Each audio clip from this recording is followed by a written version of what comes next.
Welcome back. Still tuned into Midcap Radar. Let's get you a corporate conversation going now. BLS International Services is on our radar today. China has reopened its borders to international tourists, and a strong revival in travel demand is positive for visa processing companies like BLS International.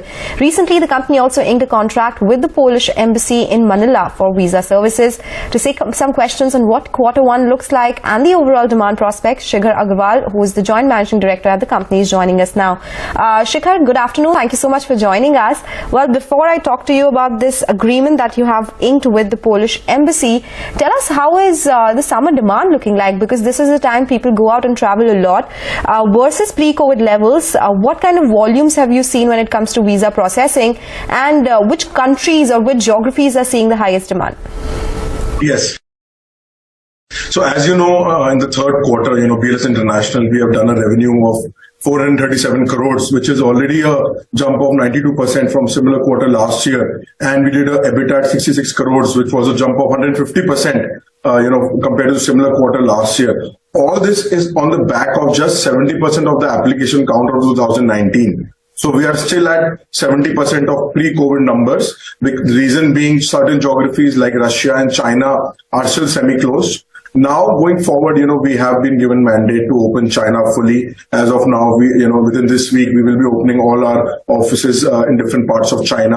We're expecting a very healthy summer season, not only from China, but from India, UK, different parts of the world. As you know, the slots are already pre-booked. There is a big demand. Consumers want to travel, the hotels, the airlines, everything is full. So we are definitely expecting a growth in numbers from 2019 in certain countries which are fully operational. So definitely, there's a big growth expected. Regarding the new contract with the Poland government that we recently won, we will be processing around 20,000 applications annually, opening of 2 centers in Manila and Cebu. This is our first contract with the Poland government. There are many additional new contracts with the Poland government expected within this and next year. So we're definitely qualified and will be one of the runners for those bigger contracts. The 20,000 applications quarterly or annually? I missed that. This is annually. Okay. Any other deal wins that you have won in this Jan to April period? Yes, we have also won Thailand e-visa contract, wherein we have to work with the Thailand government in 16 countries to process e-visas for all the foreigners from those 16 countries that go to Thailand. That is another big win for us, which we have won in this Jan to March quarter, and that will definitely lead to a growth in revenue and profitability of the company, in addition to the new contracts that we won last year from the Germany, Estonian, Philippine government, for which revenue has started to come in. Okay. So when we are talking about higher demand as well, Shikhar, can you give us a sense of what has pricing been like? We've seen some fees for some of the visas, like US visa, going up. Other visas also have seen a price hike. Is that happening in your processing fee as well? What is the outlook on pricing? Definitely, the new contracts that we have won is at higher prices. For example, the German visa contract in US, we are doing at more than 30 euros.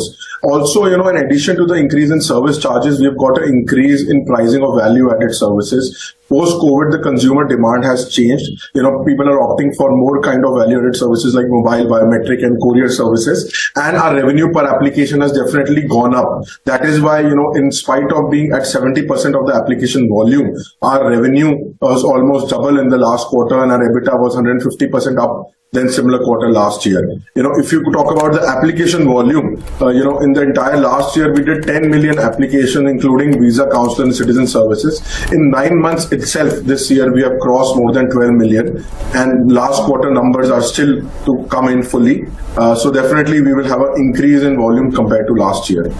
So when you say, yes, it has come in at a higher pricing as well, in Q3, you did, it was seen in your results as well. Can you tell us on an average, how much has pricing increased by? I think on an average, our revenue per application has increased by more than 35 to 40%. That has a mix of pricing increase and also consumer demand increase. So definitely people are opting for more services. So on an average, 10 to 15% pricing has increased in value-added services, but our revenue per application has gone up by more than 40% because of also additional change in consumer demand. Approximately, are you servicing 4 million visas every quarter, or is the number even inching towards 5 million? So as I've spoken, we have done 12 million applications in this 9 months. So correct. That's a run rate of 4 million. But it's only improving the run rate. So have we hit 5 million quarterly? So I think the last quarter numbers, we have not declared the results, but definitely I think we will be closing this year more than the last year. And as I've said, we've already been instructed to open our offices fully in China. So definitely I think this year we expect the numbers of application to definitely grow up from our existing contracts. And if you add the new contracts that we have recently won, like Poland, Thailand, Germany, Estonia, Philippines, if you add all those numbers, definitely there will be a big jump in number of applications. On top of that, there are big contracts up for renewal, which is upwards of more than $2.5 billion that we have been bidding for. Some of them results have come in, which we have won. And all these contracts, when they come in, the market share, depending on the market share that we win, definitely there will be a big jump in volumes and revenue and profitability of the company. Okay, so give us a sense of what FY24 will look like. EBITDA percentage, last known operating margins were at 15.1%. This is the highest that you've seen in couple of quarters. Quarter 2 was 15.9%. Is it the run rate that you'll maintain, or you'll be able to do better than that, because now pricing is seeing an increase, you're seeing some contracts coming up for renewal as well?